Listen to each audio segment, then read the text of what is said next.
जय हिंद दोस्तों, स्वागत है आप सभी का एक बार फिर से आपके अपनी YouTube चैनल सॉफ्ट स्टडी में। मेरा नाम है सौरभ और आज की इस वीडियो में हम डिस्कस करेंगे सीपीसीटी के लिए मोस्ट एक्सपेक्टेड 25 क्वेश्चन। ठीक है, यहाँ पर दोस्तों ये सभी क्वेश्चन आपके एग्जाम में आ सकते हैं और ये सभी क्वेश्चन मोस्ट इंपॉर्टेंट भी है। तो वीडियो को शुरू से लेकर अंत तक पूरा देखिएगा और वीडियो पसंद आए तो इसे ज़्यादा से ज़्यादा लाइक करें, शेयर करें और चैनल पर यदि आप नए हैं तो चैनल को सब्सक्राइब करके ऑल बेल नोटिफिकेशन को प्रेस करना ना भूलें ताकि यहाँ पर अपलोड की गई नेक्स्ट वीडियो की नोटिफिकेशन आपको सबसे पहले मिल जाए। ये हमारे सीपीसीटी के लिए मोस्ट इंपॉर्टेंट क्वेश्चंस की वीडियो का पार्ट 2 है। इसके पहले एक वीडियो आ चुकी है, यदि आपने उसे नहीं देखा है तो लिंक डिस्क्रिप्शन में मिल जाएगा जहां से आप उस वीडियो को देख सकते हैं। और इसी प्रकार के लगभग जैसा कि आप जानते हैं आपका जो एग्जाम है 7 और 8 अगस्त को होने वाला है 2021 का। तो दोस्तों 7 और 8 अगस्त तक यहाँ पर लगभग 20 वीडियो आपको देखने को मिलेगी और यहाँ पर जैसा कि आप जानते हैं 52 क्वेश्चन आपके कंप्यूटर से पूछे जाते हैं और उसके अलावा maths, reasoning, GK, Hindi, English से भी 5-5 क्वेश्चन पूछे जाते हैं। तो उनकी भी तैयारी आपको यहाँ पर कराई जाएगी इन आने वाले 7 से 8 दिनों में। तो यदि आप चैनल पर नए हैं तो सब्सक्राइब जरूर कर लें और वीडियो को लाइक करें। साथ ही साथ इस वीडियो को अंत तक देखें। पिछली वीडियो नहीं देखी तो लिंक डिस्क्रिप्शन में। इस वीडियो के समाप्त होने के बाद आप उस वीडियो को देख सकते हैं। तो स्टार्ट करते हैं इस वीडियो को with the very first question. और पहला क्वेश्चन आपकी स्क्रीन पर है, लिखा हुआ है हार्ड डिस्क के पहले सेक्टर में कितने बाइट होते हैं। तो दोस्तों हार्ड डिस्क जो होती है एचडीडी हार्ड डिस्क ड्राइव, ये हार्ड डिस्क के पहले सेक्टर में कितने बाइट होते हैं। तो सबसे पहले तो हमें ये पता होना चाहिए कि हार्ड डिस्क में सेक्टर होते कहाँ पर हैं। ठीक है, तो दोस्तों जो हार्ड डिस्क होती है, हार्ड डिस्क के अंदर पाई जाती हैं डिस्क किस प्रकार की होती है। तो यहाँ पर राउंड आकार की, ये गोल आकार की डिस्क होती हैं और ये स्टील की बनी हुई डिस्क होती हैं। और ये डिपेंड करता है आपकी हार्ड डिस्क की क्षमता पर, उसकी मेमोरी कितनी है और एक हार्ड डिस्क के अंदर कितनी डिस्क आपकी होंगी। ठीक है, और इस डिस्क के अंदर पाए जाते हैं सेक्टर। एक डिस्क के अंदर 1000 से लेकर 2000 तक सेक्टर यहाँ पर पाए जाते हैं और एक सेक्टर की इस प्रकार से आपके सेक्टर होते हैं हार्ड डिस्क के अंदर।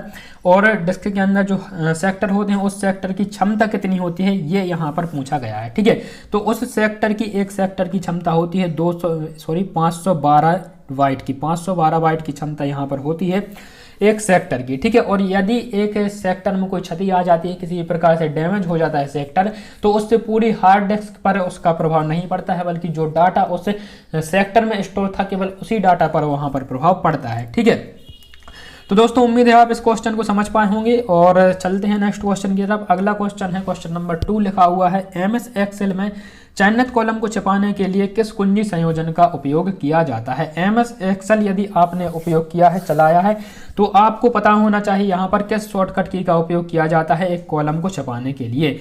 एमएस एक्सेल होता है, यहाँ पर ये आपके सामने देख सकते हैं, ये एक वर्कशीट है, स्प्रेडशीट है। यहाँ पर आप देख सकते हैं ये आपके सेल होती हैं, ये आपका होता है कॉलम। ठीक है, ये आपका कॉलम, यहाँ पर नंबर होता है ABCD E, इस प्रकार से बहुत सारे आपके कॉलम होते हैं।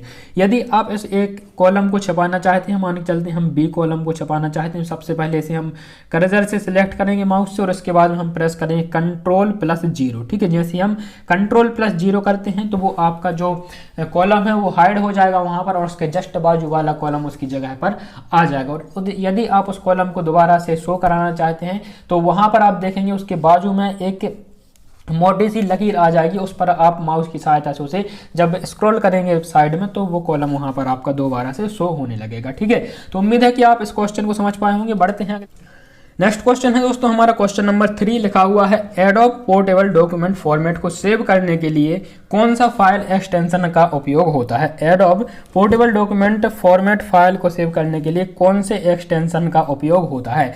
तो यहाँ पर दोस्तों सबसे पहले हमारे लिए जो समझने वाली बात है वो एक्सटेंशन है कि एक्सटेंशन होता क्या है। ठीक है, तो दोस्तों जो एक्सटेंशन होता है ये किसी भी फाइल की पहचान बताता है।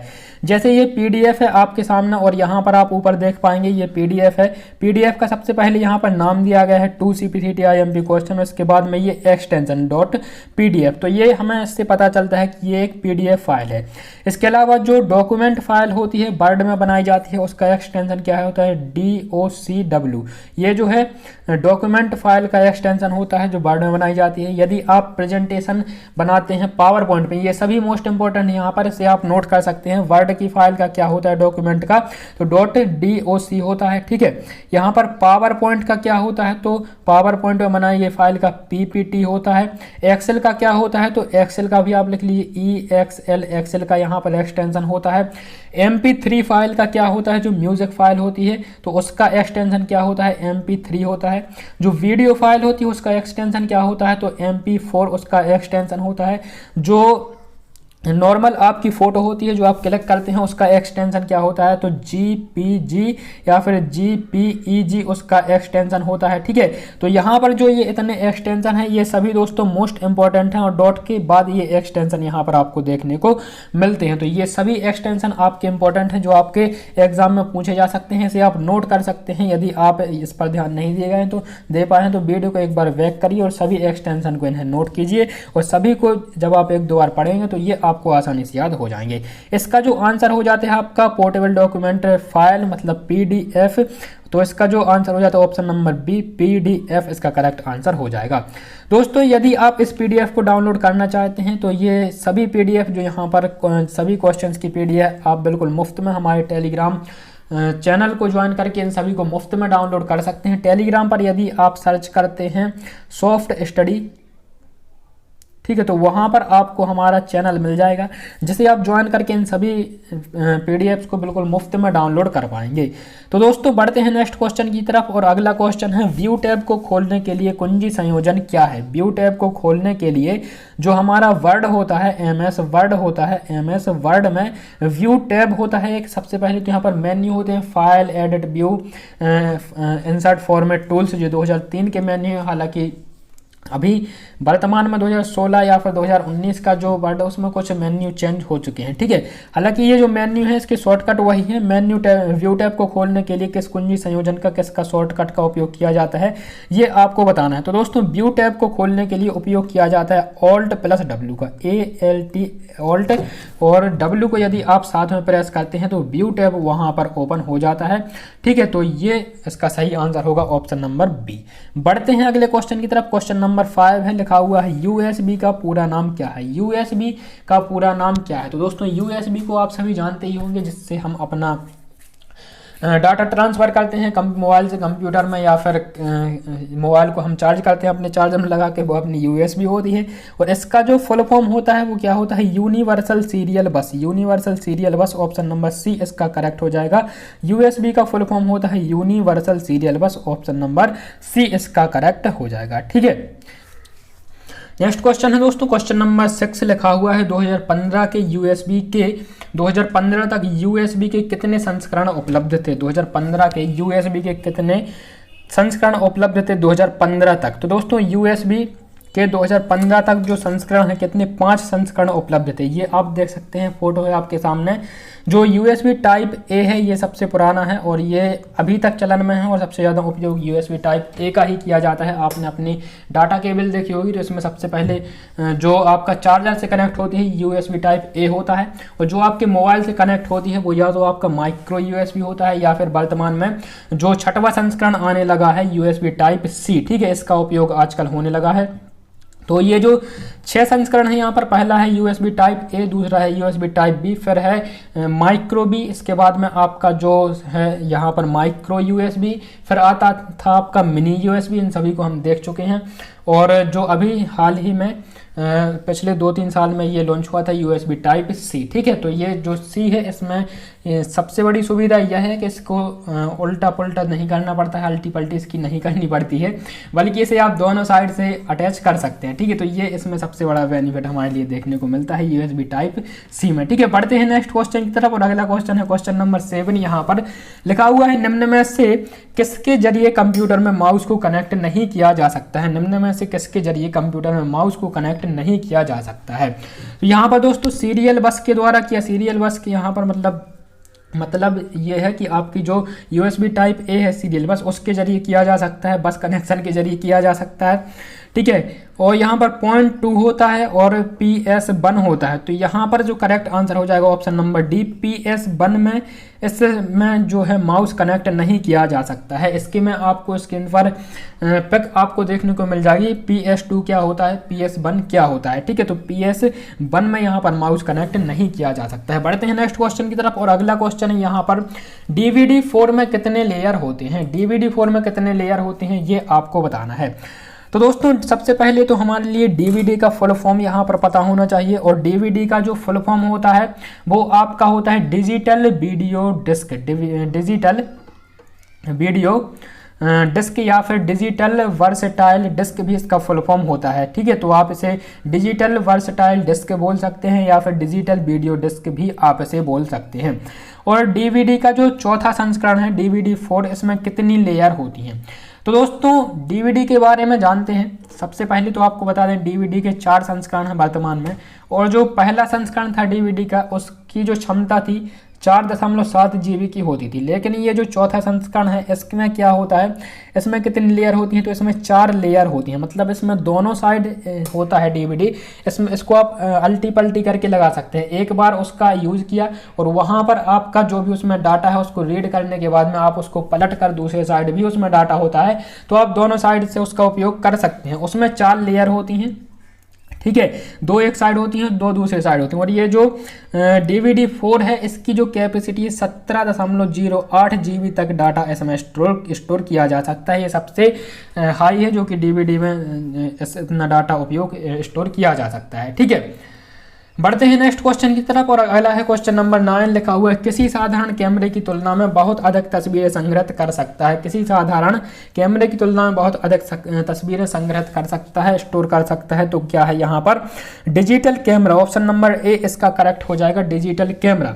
दोस्तों वीडियो पसंद आ रही है तो वीडियो को ज़्यादा से ज़्यादा लाइक करें, और क्वेश्चन की एक्सप्लेनेशन कैसी है, क्या आप नेक्स्ट वीडियो में इस प्रकार की एक्सप्लेनेशन चाहते हैं या फिर डायरेक्ट क्वेश्चन को सॉल्व करना चाहते हैं, ये भी आप कमेंट बॉक्स में जरूर बताएं। बढ़ते हैं नेक्स्ट क्वेश्चन की तरफ। अगला है क्वेश्चन नंबर 2, साउंड कार्ड से विद्युत प्रवाह के रूप में साउंड प्राप्त करता है और फिर इसे साउंड फॉर्मेट में बदल देता है। साउंड कार्ड से यहाँ पर विद्युत प्रवाह के रूप में प्राप्त करता है और उसे साउंड में बदल देता है, साउंड में बदल देता है, साउंड फॉर्मेट में, आवाज़ में उसे बदल देता है। तो उसे हम क्या करते हैं, कहते हैं, तो दोस्तों इसे बोलते हैं हम स्पीकर। ऑप्शन नंबर बी इसका करेक्ट होता है, ठीक है। स्पीकर जो है यह विद्युतीय धारा को, विद्युत सिग्नल को यह किसमें बदल देता है, तो यह ध्वनि में बदल देता है। बढ़ते हैं नेक्स्ट क्वेश्चन की तरफ। अगला है MS ऑफिस। ये दोस्तों यहाँ पर मोस्ट इंपॉर्टेंट क्वेश्चन है, आपको मैं बता दूं, और ये सभी क्वेश्चन आपके मोस्ट एक्सपेक्टेड हैं। एग्जाम में आपके यही क्वेश्चन पूछे जाएंगे, ठीक है। तो वीडियो को आप लोग अंत तक जरूर देखें। 25-25 क्वेश्चन इसीलिए मैं यहाँ पर प्रत्येक वीडियो में डिस्कस करूंगा, लेकिन यदि आप पूरी वीडियो देखते हैं तो लगभग आपको इतना नॉलेज मिल जाएगा कि यह 50 क्वेश्चन से भी आपके ज़्यादा हो जाएंगे, ठीक है। जैसा कि हमने एक्सटेंशन देखा तो वहीं से आपके 7-8 क्वेश्चन सॉल्व हो जाते हैं, ठीक है। तो ये आपको यहाँ से इतना नॉलेज इस वीडियो से देखने को मिलेगा, इसलिए वीडियो को अंत तक पूरा देखें। तो यहाँ पर दोस्तों इसका जो है आपको बताना है MS ऑफिस में वर्तनी मतलब स्पेलिंग चेक करने के लिए किस फंक्शन की को उपयोग किया जाता है। यहाँ पर आपको बताना है MS ऑफिस में स्पेलिंग चेक करने के लिए किस फंक्शन की का उपयोग किया जाता है। तो इसमें उपयोग किया जाता है F7 का। यहाँ पर दोस्तों F7 का उपयोग किया जाता है किसी भी, यदि आपके डॉक्यूमेंट में कोई भी स्पेलिंग गलत होती है। सबसे पहले तो आपको बता दें, यदि आपकी स्पेलिंग गलत होती है तो वहाँ पर रेड लाइन से उसे दर्शाया जाता है। आपने वर्ड में देखा होगा रेड लाइन आ जाती है किसी वर्ड के नीचे, तो उसकी स्पेलिंग मिस्टेक है। और यदि ग्रीन लाइन आ जाती है तो वहाँ पर क्या है, ग्रामर मिस्टेक है उसकी, ठीक है। तो रेड लाइन आती है तो वहाँ पर आप यदि F7 प्रेस करते हैं तो जो स्पेलिंग मिस्टेक है वहाँ पर कई सारे आपको उस स्पेलिंग से संबंधित सजेशन मिल जाते हैं, और यदि आप उन सजेशन पर से किसी एक पर क्लिक कर देते हैं तो वहाँ पर स्पेलिंग आपकी ऑटोमेटिक करेक्ट हो जाती है, ठीक है। तो दोस्तों उम्मीद है इस क्वेश्चन को आप समझ पाए होंगे। बढ़ते हैं नेक्स्ट क्वेश्चन की तरफ। अगला है कंप्यूटर को शुरू करने या फिर से उसे शुरू करने की प्रक्रिया को क्या कहते हैं। कंप्यूटर को यहाँ पर स्टार्ट करने की या फिर उसे रीस्टार्ट करने की प्रक्रिया को क्या कहते हैं, ये आपको बताना है, ठीक है। तो उसे दोस्तों हम बोलते हैं बूटिंग। बूटिंग मतलब आपने देखा होगा, यदि आप अपने मोबाइल के जो आपका पावर बटन है उसे लॉन्ग प्रेस करेंगे तो वहां पर लिख के आता है स्विच ऑफ, लिख के आता है रीबूट, लिख के आता है। ठीक है, तो वहां पर यदि रीबूट पर क्लिक करते हैं तो आपका क्या होगा, ऑफ होगा एक बार कंप्यूटर या फिर आपका मोबाइल ऑफ होगा और उसके बाद में वो दोबारा से वहां पर ऑन हो जाएगा, तो उसे हम बोलते हैं बूटिंग। ठीक है, बढ़ते हैं नेक्स्ट क्वेश्चन की तरफ और अगला क्वेश्चन है क्वेश्चन नंबर 13। लिखा हुआ है खालिस्तान आइटम के मेन्यू या सूचियों के रूप में इंटरनेट पर संसाधनों का एक सेट प्रदर्शित करता है। मतलब इसका क्वेश्चन का ये होगा हमारा कि खालिस्तान आइटम के मेन्यू या सूचियों के रूप में इंटरनेट पर संसाधनों का एक सेट प्रदर्शित करता है। तो क्या है जो इंटरनेट पर संसाधनों का एक सेट प्रदर्शित करता था, तो ये दोस्तों यहाँ पर गोफर हो जाएगा, ऑप्शन नंबर ए इसका करेक्ट आंसर हो जाएगा। गोफर क्या है, तो गोफर दोस्तों एक प्रोटोकॉल होता है, जिस प्रकार से आप देखते हैं www, ये आप 3 बार www लिखा हो देखते हैं, ये वर्ल्ड वाइड वेब को दर्शाता है। यह एक प्रकार का प्रोटोकॉल है। HTTPS लिखा हुआ देखा होगा आपने, वो एक प्रकार का प्रोटोकॉल है। इसी प्रकार से ये GOPH या गोफर एक प्रकार का प्रोटोकॉल था। ठीक है, और ये इसका वर्तमान में काफ़ी कम उपयोग होता है। पहले इसका उपयोग बहुत अधिक मात्रा में किया जाता था। एक प्रकार का प्रोटोकॉल है और इस पर मुख्यतः जो चीज़ें होती थी उसे हम पढ़ सकते थे कंप्यूटर पर इंटरनेट के जरिए। बहुत सारी जानकारियों का एक संग्रह देखने को मिलता था इस प्रोटोकॉल के जरिए। ठीक है, तो उम्मीद है आप इसे समझ पाए होंगे। बढ़ते हैं नेक्स्ट क्वेश्चन की तरफ। अगला है, एक निजी नेटवर्क है जो केवल एक संगठन के भीतर अभिगम करता है, अभिगम करने योग्य होता है। एक निजी नेटवर्क निम्नलिखित में से कौन सा है जो केवल एक संगठन के अंदर ही अपनी सेवाएं प्रदान कर सकता है। तो यहाँ पर देख सकते हैं इंट्रानेट, यह एक इंटरनेट का ही प्रकार है। इंट्रानेट ऑप्शन नंबर ए इसका करेक्ट हो जाए। ये लोकल एरिया LAW यहाँ पर होता है, लोकल एरिया LAN, लैन का एक प्रकार है इंटरनेट, और ये किसी भी एक संगठन के अंदर ही अपनी जो है सेवाएं देता है। ठीक है, बढ़ते हैं नेक्स्ट क्वेश्चन की तरफ। अगला है क्वेश्चन नंबर 15। लिखा हुआ है Alt+F4, Alt+F4 ये शॉर्टकट की है। Alt+F4 को यदि आप साथ में प्रेस करते हैं तो आपको बताना है कि क्या होगा, उससे क्या परिणाम होगा। ठीक है, तो Alt+F4 कुंजी को एक साथ दबाने से वह प्रोग्राम खालिस्तान हो जाता है जो कार्य करते हुए रुक गया है या फिर वर्तमान में कार्य कर रहा है। ठीक है, तो उस प्रोग्राम का क्या होगा यहाँ पर।